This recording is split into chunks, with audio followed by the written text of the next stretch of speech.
우리가 함께 은혜 나누기 원하는 말씀은 구약성경 느헤미야서 7장 1절서부터 4절까지의 말씀입니다.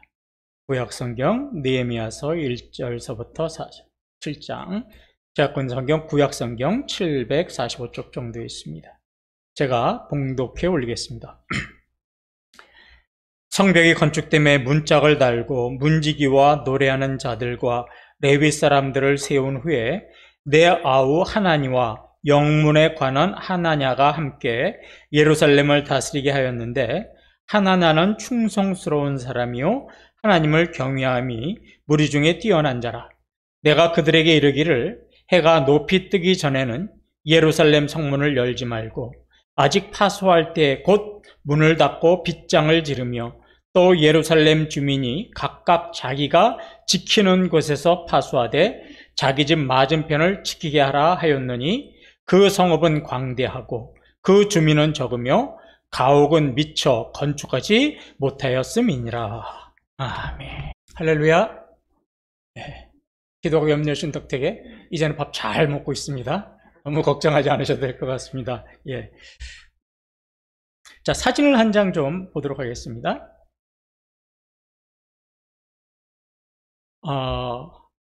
문제를 한번 내겠습니다. 흰 옷을 입은 선수가 우승을 했을까요? 아니면 노란 옷을 입은 선수가 우승을 했을까요? 누가 먼저 들어온 것 같습니까? 예? 흰 옷 선수는 우승했다고 손 벌리고 있는데요. 다음 사진을 보면 잘 알 수 있습니다. 예. 흰 옷 입은 선수 얼굴 보세요. 어떻게 돼요? 인상이 찌푸려져 있죠? 노란 옷 입은 선수가 먼저 들어와서 우승을 차지했습니다. 이 작년 10월 벨기에에서 한 사이클 경기에서 일어난 일인데요. 이 흰 옷을 입은 선수가 처음부터 끝까지 선두를 빼앗기지 않고 계속해서 달렸어요. 그리고 이제 결승점이 이제 얼마 남지 않은 상황에서 자기가 우승을 했다고 아까처럼 온 거예요. 딱 두 손을 두고 우승 세레머니를 하고 끝까지 전력을 다하지 않았어요. 이 선수가 우승 세레머니를 하는 순간 그 뒤를 따라 달리던 이 노란 옷을 입은 선수가 어떻게 된 거예요? 그 순간을 치고 들어가서 이 흰 옷 입은 선수보다 먼저 결승전에 도착을 해가지고 우승을 차지했습니다. 그래서 이 두 사진을 보면 우리가 생각나는 말이 있어요. 뭔지 아세요? 끝날 때까지 끝난 게 아니다 라는 말이 생각이 납니다. 느헤미야의 상황도 이런 상황이었습니다. 이방 대적들의 아주 집요한 공작에도 불구하고 이제 정말로 예루살렘 성벽이 다 완성돼서 이제 성문에 이제 문짝을 다는 것으로 예루살렘 성벽 공사가 이제 50일 만에 완성이 됐어요. 유다 백성들 또 느헤미야가 정말로 한 마음이 돼서 어려운 상황에도 불구하고 이 예루살렘 성벽을 재건을 해서 이제 예루살렘의 그 옛날 과거의 영광스럽고 거룩했던 모습들이 이제 조금씩 서서히 그 모습을 찾아가고 있었던 거죠. 그런데 느헤미야는 성벽이 완공됐다고 해서 끝날 때까지 끝난 것이 아니다라는 마음을 가지고 그는 쉬지 않았습니다. 여전히 열심히 일했어요. 왜냐하면 느헤미야에게 맡겨진 사명이 아직도 남아있다라는 그 사명의식을 가지고 있었기 때문에 성벽을 완성하고도 느헤미야는 쉬지 않았습니다. 느헤미야가 처음에 페르시아에서 와가지고 유다 백성들에게 자, 우리 이제 성벽을 재건합시다 라고 권면을 할 때 했던 말이 2장 17절에 나옵니다. 후에 그들에게 이르기를 우리가 당한 공경은 너희도 보고 있는 바라. 예루살렘이 황폐하고 성문이 불탔으니 자, 예루살렘 성을 건축하여 다시 수치를 당하지 말자 하고, 이 바벨론의 침략으로 예루살렘 성이 다 폐허가 되고 성벽이 불타고 성문이 불탄 것은 느헤미야는 뭐라고 봤냐면 하나님의 백성이 수치를 당한 것이다 라고 봤죠. 그러면서 다시 우리가 예루살렘 성벽을 재건합시다 이러고 유다 백성들을 격려했어요. 그런데 예루살렘 성벽이 재건됐다고 해서 그동안 유다 백성들이 당한 수치가 회복되는 걸까요? 무너졌던 하나님의 영광이 다시 회복되고 하나님의 영광이 재현되는 걸까요? 그거는 아니죠. 예루살렘 성벽이 재건됐다라고 하는 것은 옛날의 영광을 회복하는 첫 단계, 첫 걸음, 첫 단추를 깨는 것뿐이었습니다. 이 유다 백성들이 당한 수치를 회복하고 하나님의 영광이 재현되기 위해서는 이제 외부적으로, 외형적으로 성벽이 재건됐다면 이제 남은 게 뭐냐? 내부적인 일이 남아있는 거예요. 내부적인 모습까지 제대로 갖추어져야 완전한 회복이라고 할 수 있죠. 그래서 어떤 일이 남았냐면 예루살렘 성에 아직까지도 살고 있는 사람이 많지 않아서 예루살렘 성에 사람이 살도록 해야 돼요. 그리고 또 예루살렘 성에서 일할 수 있는 관리도 있어야 돼요. 무엇보다도 예루살렘 성전에서 예배할 수 있도록 사람도 필요하고 여러 가지 재료들도 물건들도 필요했던 거죠. 마치 이런 겁니다. 교회가 건물이 지어졌다고 교회가 제 기능을 다 하는 건 아니죠. 교회가 지어졌다면 그 다음에는 어떻게 되는 거예요? 외형적인 교회가 지어졌다면 그 다음에는 예배드릴 성도가 있어야죠. 또 교회에서 일할 직원들도 있어야죠. 그 다음에 무엇보다도 그 예배를 드리는 성도들의 신앙이 회복되고 믿음이 성숙돼야만 교회가 교회다워지는 거고 기능을 다하는 거고 사명을 다하는 거죠. 많은 사람들이 어떤 속성을 가지고 있냐면 힘들고 어려운 일이 하나 이게 해결이 되면 좀 쉬고 싶어 하죠. 그동안 수고했던 자신을 위로하고 또 자기가 이뤄놓은 그 업적물을 바라보면서 만족하고 놀고 싶어 합니다. 이게 인간의 속성이에요. 작은 일 하나 성공하면 그 성취감에 빠져서 그 다음에 해야 할 일을 잊어버리거나 좀 느슨해지고 나태해지는 게 인간의 속성이죠. 그러다 보면 최종의 목표, 단계가 완성된 게 아니라 저 최종의 목표를 잠시 잊어버려요.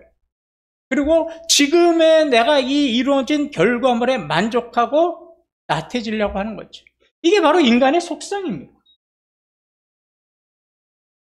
그래서 교회나 성도들이 정말로 조심해야 할 것은 고린도전서 10장 12절의 말씀, 그런즉 선줄로 생각하는 자는 넘어질까 조심하라. 하나님의 일을 할 때 하나는 작은 하나의 과정의 목표가 완성됐다고 해서 자아도취에 빠져가지고 야 해냈어, 이제 됐어, 이제 이만하면 된 거야, 이런 생각을 가진다면, 이런 나태해진 모습을 보인다면 이거는 사탄이 주는 유혹입니다. 복음 찬양 가사 중에 이런 가사가 있죠. 주님 다시 오실 때까지 나는 일어나 달려가리라. 저와 여러분이 선한 싸움을 싸우고 믿음의 갈 길을 다 간 후에 우리의 믿음의 행진, 믿음의 경주는 언제 멈춰야 되냐면 주님이 다시 오시는 그날, 우리가 주님을 만나는 그날에야 드디어 어떻게 되는 거예요? 우리의 믿음의 행진은 멈춰지는 겁니다.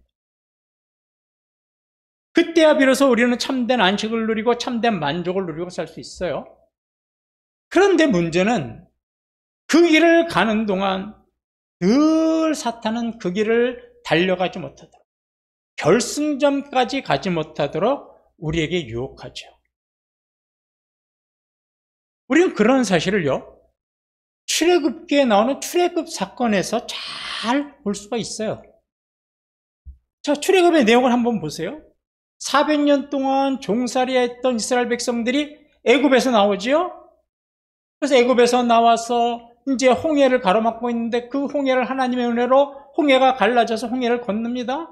홍해를 건널 때 이스라엘 백성들의 공통적인 생각은 뭡니까? 홍해만 건너면 이제 우리가 기다리는 것은 하나님이 약속하신 가나안 땅이다, 적과 꿀이 흐르는 땅이다, 우리는 홍해만 건너면 된다, 이런 생각을 하고 건넜어요. 그런데 홍해를 건너자 가나안 땅에 나타난 게 아니라 뭐가 나타났어요? 거칠고 삭막한 그런 광야길이 나타났어요. 가나안 땅까지 가려면 또 어떻게 되는 거예요? 홍해를 건넜다면 거기서 만족할 것이 아니라 이제는 또 눈앞에 펼쳐진 광야길을 가야 됩니다. 믿음 행진을 계속해야만 하나님이 약속하신 땅을 갈 수가 있는 거죠. 그런데 사탄은 그 길을 가는 동안 우리를 가만히 두지 않아요. 이 사탄이 가나안 땅까지 가기 위해서 광야길을 가는 이스라엘 백성들에게 얼마나 많은 시험을 했습니까? 아말렉 족속을 보내가지고 전쟁을 하게 만들었어요. 먹고 마시는 것이 없다고 불평하게 만들었어요. 왜 이렇게 길이 멀고 험하냐고 소리를 지르게 만들었어요. 그 결과 애굽에서 나온 아버지 어머니 세대, 제1세대들은 하나님 땅에 들어가지 못하고 하나님이 약속하신 땅에 들어가지 못하고 어떡합니까? 광야에서 다 죽었어요.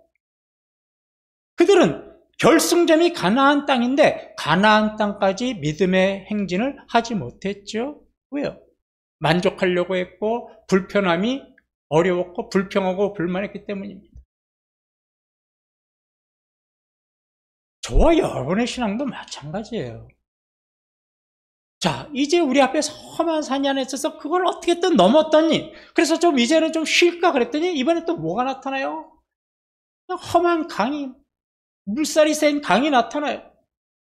그래서 또 억지로 그 강을 건넜더니 이번에는 삭막한 광야가 우리를 기다리고 있어요. 이게 우리의 신앙생활입니다.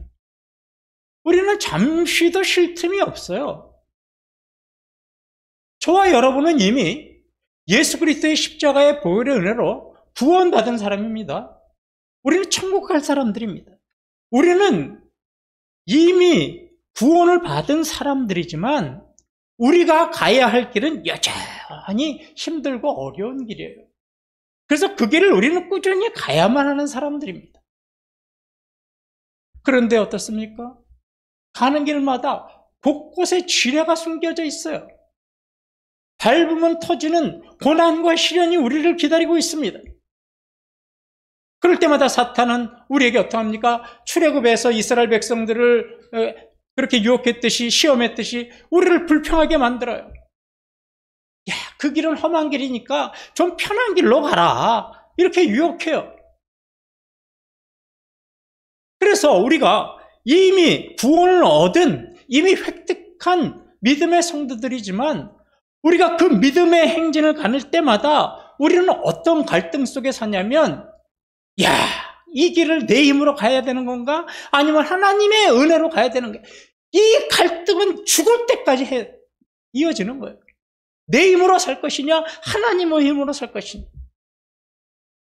근데 답은 나와 있잖아요. 오늘 이믹스한 찬양인도 했듯이 은혜 아니면 살아갈 수 없네. 알아요. 그럼에도 순간순간마다 우리에게 고난이 있고 시련이 있고 지뢰와 같은 우리의 인생길에서 이 정답은 이미 우리는 얻었음에도 불구하고 어떻게 돼요? 내 힘으로 살아가려고. 조금 더 편한 길을 가려고 해요. 잠시 쉬었다 가려고 해요.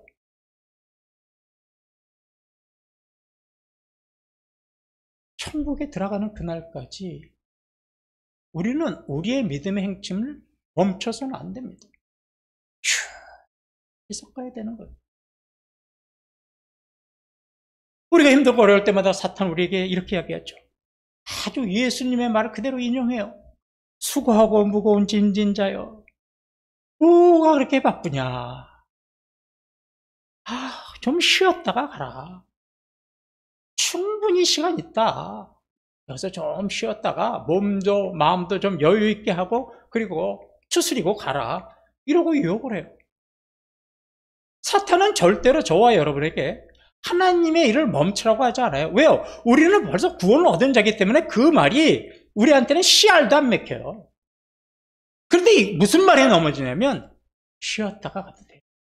잠시 여기서 좀 몸도 마음도 추스리고 가세요. 이 말에는 넘어간다니까요. 이게 사탄의 전략이에요.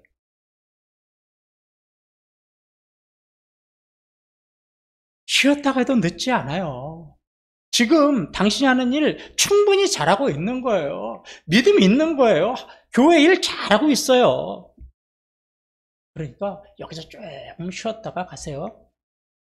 그런데 우리가 그런 유혹에 빠지면 하나님이 우리에게 맡겨주신 사명, 믿음 행진, 영원히 쉬게 되는 겁니다.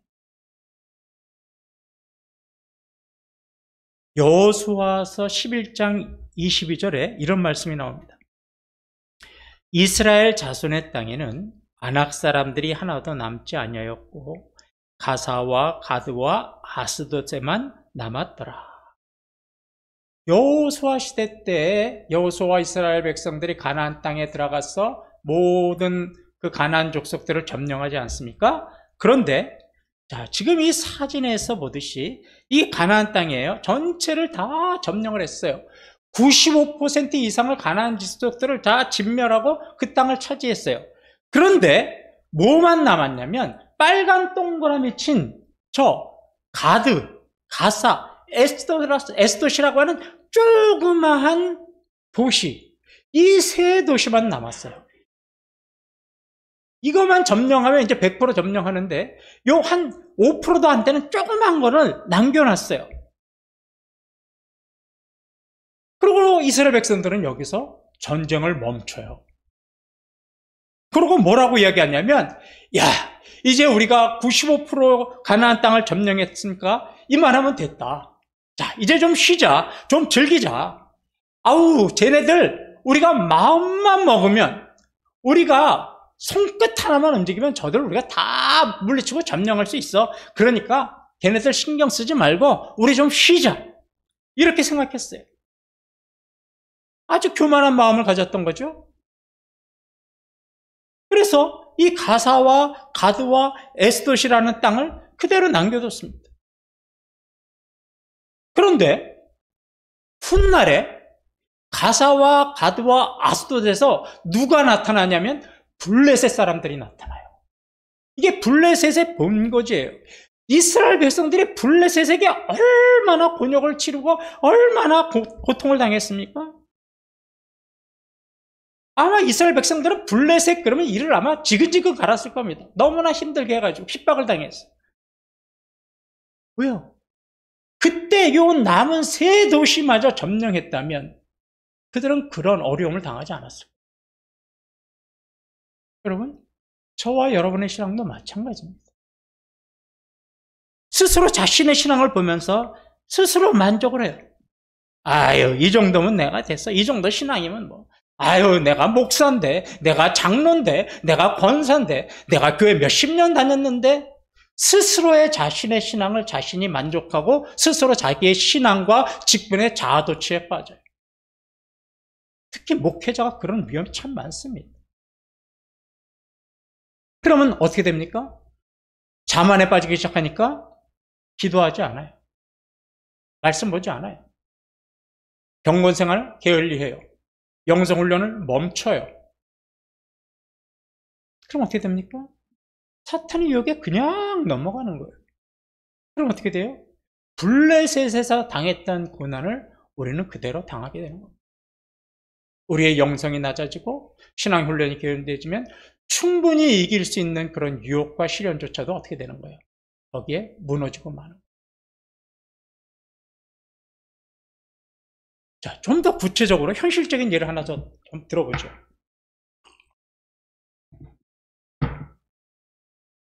어느 교회가 있어요. 교회가 있는데 이 교회가 주일 예배에 300명의 성도가 함께 예배 드리는 것을 목표로 정하고 목회자와 온 성도들이 열심히 기도하고 전도했어요. 그래서 어느 날 정말로 300명의 인원이 주일 아침 예배에 나와서 예배를 드렸어요. 얼마나 기쁘겠습니까? 뭐라 그러겠어요? 이제 됐어. 우리는 해냈어. 300명이 모였어. 이제 우리 교회 부흥할 거야. 그리고 여기에 만족을 해요. 그 다음에 어떻게 돼요? 300명 목표가 채워졌으니까 기도하지 않아요. 전도도 하지 않아요. 그런데 교회 부흥이 300명이라는 사람이 주일 예배에 참석했다고 교회 부흥이 저절로 되나요? 그렇지 않아요. 만일에 300명이라는 성도들이 교회에 나와서 예배드렸다면 그 다음에는요, 교회에는 2배, 3배로 더 많은 일이 남아있어요. 양육해야죠. 새신자 교육해야죠. 신방해야죠. 성경 공부해야죠. 개별 면담해야죠. 전도하는 거 이상의 2배, 3배 교회는 할 일이 많습니다. 구역 나눠야죠. 신상 폐학해야죠. 기도 제목 받아야죠. 그렇지 않고 그저 300명이라는 숫자에 도취되어 가지고 주일 예배 300명의 인원이 예배드렸다는 것에 만족하다 보면 어느 날 갑자기 300명의 성도는 흔적도 없이 사라지는 겁니다. 느헤미야는요, 이걸 놓치지 않은 거예요. 그래서 끝날 때까지 끝난 것이 아니다라고 생각하고 더 열심히 일을 한 겁니다. 그럼 느헤미야가 어떤 일을 했을까요? 1절을 보면 성벽이 건축되며 문짝을 달고 문지기와 노래하는 자들과 레위 사람들을 세운 후에 첫 번째로 일꾼을 뽑았어요. 문지기를 뽑았죠. 노래하는 자를 뽑았죠. 레위 사람들을 세워서 일하게 했어요. 그리고 또 2절에 가면 어떻게 돼요? 하나니와 또 한 사람을 어떻게 합니까? 일꾼을 세워서 예루살렘에서 일하게 하죠. 예루살렘 성벽을 재건한 것이 하드웨어를 마련한 것이라면 지금부터 느헤미야가 하는 것은 소프트웨어예요. 하드웨어만, 컴퓨터가 외장만 있다고 기능을 못하죠. 그 안에 뭐가 있어야 돼요? 프로그램이 있어야 돼요. 한글이라는 프로그램도 있어야 되고 포인트라는 포인트도 있어야 되고 또 영화를 볼 수 있는 프로그램도 있어야 되고 여러 가지 프로그램이 그 안에 들어가야 컴퓨터가 컴퓨터로서 역할을 해서 내가 찾고 싶은 거 찾을 수 있고 보고 싶은 거 볼 수 있는 거죠. 컴퓨터만 있으면 아무런 소용이 없어요. 마찬가지입니다. 느헤미야는 성벽 재건은 하드웨어, 겉모습만 보인 거. 이제부터 중요한 것은 그 안에서 작용하는 프로그램, 소프트웨어를 위해서 이런 겁니다. 300명의 성도가 모인 것이 하드웨어라면 양육하고 훈련하고 신방하고 새신자 교육하는 것은 소프트웨어입니다.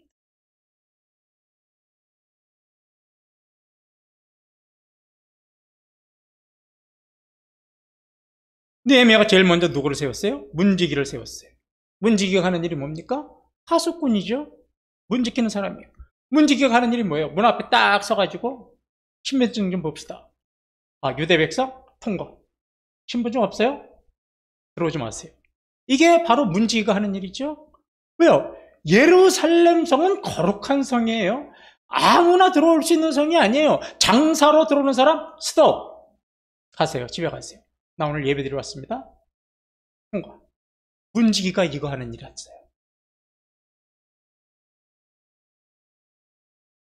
만약에 문지기가 제대로 성문에서 일을 못하면 성벽을 재건한 이유가 아무것도 없잖아요. 그죠? 성벽 재건해놓고 아무나 통과하면 무슨 의미가 있습니까? 정말로 문지기가 중요한 거예요. 우리 문 지키시는 분들 중요한 사람들입니다. 신천지가 아닌가 눈여겨봐야 되고, 우리 교회 그러면 통과. 이상한 사람 오면 어떻게 되는 거예요? 스톱. 잘해야 우리 교회가 영성이 살아나는 거 마찬가지. 느헤미야는 문지기에게 이렇게 명령을 했어요. 내가 그들에게 이르기를 해가 높이 뜨기 전에는 예루살렘 성문을 열지 말고 아직 파수할 때 곧 문을 닫고 빗장을 지르며 또 예루살렘 주민이 각각 자기가 지키는 곳에서 파수하되 자기 집 맞은편을 지키게 하라 하였느니 철저하게 시간을 지켜서 일하라고 그랬어요. 밤에는 문을 닫아라. 낮에는 문을 열어라. 그리고 밤에는 잠자지 말고 파수꾼의 역할로 이방 대적들이 습격하는지 안 하는지 지켜봐라. 한마디로 예루살렘 성을 물 셀 틈 없이 지키도록 명령을 한 겁니다. 이런 문지기의 모습은 우리의 삶에서도요, 그대로 적용할 필요가 있어요. 우리도 성전이거든요. 고린도전서 3장 16절을 보면 너희는 너희가 하나님의 성전인 것과 하나님의 성령이 너희 안에 계신 것을 알지 못하느냐? 저와 여러분은 예수 그리스도를 모시고 성령님을 모신 하나님의 성전입니다. 그러니까 우리 성전에도 뭐가 있어야 돼요? 문지기가 있어야 돼요. 문지기가 없으면 어떻게 되느냐? 마귀는 틈만 나면 우리의 빈틈을 비집고 들어오려고 해요. 그래서 우리 영혼에 악한 것들을 들여보내서 우리 영혼이 오염되도록 하죠. 그럴 때 우리 영혼에 악한 것과 더러운 것들, 거짓된 것들이 들어오지 못하도록 막는 사람이 누구냐면 문지기예요. 그러면 저와 여러분, 하나님의 그 예수 그리스도를 모신, 성령님을 모신 거룩한 성전에 우리의 문지기는 누굴까요? 바로 여러분의 신앙심인 두렵고 떨림으로 주님을 섬기는 믿음. 여러분 안에 여호와를 두렵고 떨림으로 섬기는 그런 믿음이 있으면 이런 것들을 분별할 수 있어요. 우리 안에 성령님이 와서 작동을 하시면 우리가 악한 것, 선한 것 분별할 수 있어요. 우리 영에 유익한 것은 받아들일 수 있어요. 우리 영혼을 피폐하게 만드는 것은 거부해낼 수가 있어요. 문지기가 있어야 돼요. 신앙생활 암만 오래 하고 직분을 가졌다 해도 우리의 심령에 문지기가 없고 두렵고 떨림으로 섬기는 믿음이 없고 주님의 성령이 우리 안에서 작동하지 않으시면 우리는 피폐한 영혼이 되는 거예요. 자, 그 다음에는 누구를 세웠다고 그랬어요? 아까 노래하는 자들. 노래하는 자가 뭐예요? 예배 드릴 때 예배를 돕는 찬양대원들. 참 찬양대원들 귀한 직분입니다. 여러분 찬양대 지금은 못하고 있지만 찬양대를 위해서 여러분 기도해 주셔야 돼요. 찬양대입니다. 레위인은 뭐 하는 사람이에요? 예배를 돕는 하나님의 일꾼들이에요. 자, 그러면 문지기는 성문을 지키기 위해서 뽑았다 치고 왜 여러 일꾼들이 많은데 그 중에서도 왜 노래하는 자들과 레위인을 우선적으로 뽑았을까? 이스라엘 백성들이 당한 수치, 이것이 회복되기 위해서는 뭐가 중요하다는 거예요? 예배가 회복되어야 한다는 거예요. 잃어버린 하나님의 영광이 다시 거룩하게 나타나고 그 하나님의 영광이 빛을 발하기 위해서는 신앙이 회복되어야 되는데 그 신앙의 회복은 무엇을 통해서 이루어지느냐? 예배를 통해서 이루어진다는 거예요. 그래서 느헤미야는 문 지키는 사람과 예배를 돕는 사람을 우선적으로 뽑은 거예요. 그 다음에 느헤미야는 그 다음에 뽑은 사람이 누구냐면 이제 예루살렘을 관리할 수 있는 사람을 뽑았죠. 그래서 2절을 보면 내 아우 하나니와 영문에 관한 하나냐가 함께 예루살렘을 다스리게 하였는데 하나냐는 충성스러운 사람이요 하나님을 경외함이 무리 중에서 뛰어난 자라. 자, 느헤미야가 사람을 뽑는 데는요 2가지 원칙이 있었어요. 첫째가 어떤 사람이에요? 충성스러운 사람이죠. 두 번째는 어떤 사람이에요? 여호와를 경외하는 사람이에요. 자, 근데 저를 보세요. 지금 정말로 느헤미야에게 필요한 사람은 지금 상황에서 누굴 것 같아요? 한번 상상을 해보세요. 지금 예루살렘 성의 상황이에요. 그리고 여러분들이 느헤미야예요. 그럼 누구를 먼저 뽑겠습니까? 저는 누구를 먼저 뽑냐면 용맹한 장수를 먼저 뽑을 것 같아요. 왜요? 이방 대적들이 언제 침입해 올지 모르잖아요. 그러니까 정말 잘 싸우는 용감한 장군을 1순위로 뽑았을 것 같아요. 2순위로 누구 뽑았을 것 같아요? 이제 예루살렘에 성벽이 됐으니까 사람들이 들어와서 살고 가옥을 만들고 그러니까 뭘 만들어야 돼요? 구청을 만들고 동사무소 만들어야 하잖아요. 그러면 어떤 사람이 필요해요? 행정가, 행정 능력이 탁월한 사람을 뽑아야 되는 게 당연한 거죠. 그죠? 현재 상황. 그런데 그런 사람 뽑았다는 말이 없어요. 어떤 사람 뽑았대요? 충성스러운 사람, 경외하는 사람을 뽑았다는 거예요. 이게 느헤미야가 사람을 뽑는 원칙이었습니다. 느헤미야는 세상적인 지식이 있고 힘과 능력 있는 사람 뽑지 않았어요. 여호와를 경외하는 사람, 하나님에게 맡겨진 사명에 충성을 다하는 사람을 뽑았죠. 교회에서도요, 이 원칙이 적용이 되어야 됩니다. 여러분, 우리가 직원 선거할 때, 목회자를 선출한다든지 아니면 중직자 선출할 때 세상의 스펙을 뽑으면 안 돼요. 아, 저 사람 사장님이야, 저 사람은 교수야, 이런 거 갖고 뽑지 마세요. 딱 기준은 2개예요. 이분이 우리 교회 뽑혔을 때 하나님 일에 충성할 것인가? 이분이 여호와를 두렵고 떨림으로 섬기면서 교회를 할 것인가? 그걸 보고 뽑으셔야 되는 거예요. 그렇지 않고 뽑으니까 어떻게 되는 거예요? 오히려 그런 분들이 교회에 하나가 되는 것을 방해하는 사람도 나오는 거예요. 교회는요, 세상의 지식, 경험, 세상의 스펙이 화려하지 않아도 할 수 있어요.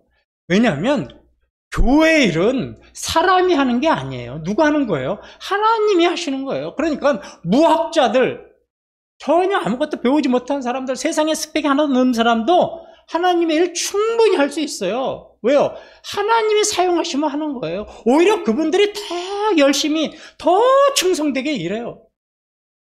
근데 세상에 스펙 많은 사람은 꼭 주님의 일을 할 때 뭐예요? 자신의 세상의 지식과 어떻게 돼요? 비교를 해요. 목회자가 이렇게 했으면 좋겠습니다. 그러면 목사님, 내가 경험해 본 바에 의하면 그거는 이럴 것 같습니다. 이게 뭐예요?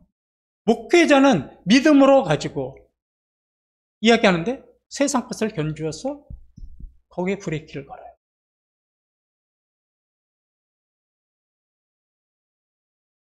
여호와를 경외하고 충성심이 없는 사람은 교회 일꾼을 교회에서 일해서는 안 돼요.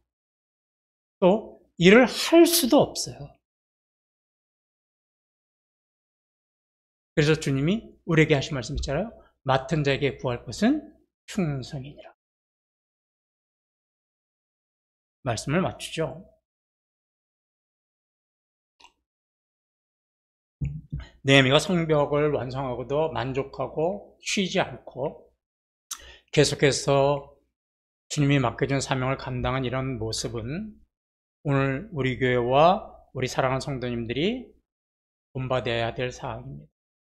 우리는 주님이 다시 오시는 그날까지 저와 여러분에게 삶에서, 가정에서, 직장에서, 교회에서 맡겨진 사명을 쉬지 말고 계속해 나가야 합니다. 그 일을 감당할 때마다 충성하는 마음과 여호와를 두렵고 떨리는 경외하는 마음으로 다해야 합니다. 우리가 그렇게 일을 해나간다면, 그렇게 사명을 감당한다면 우리 교회 성도님들의 신앙은 더 한 단계 성숙해질 것이고 우리 교회는 한 걸음 더 도약하며 부흥하게 되는 거죠. 주님이 다시 오시는 그날까지 충성하는 마음, 여호와를 경외하는 마음으로 사명 멈추지 마시고 믿음의 행진을 잘 이어나가시는 그런 우리 이태원 교회와 성도님들 되시기를 주님의 이름으로 축원합니다.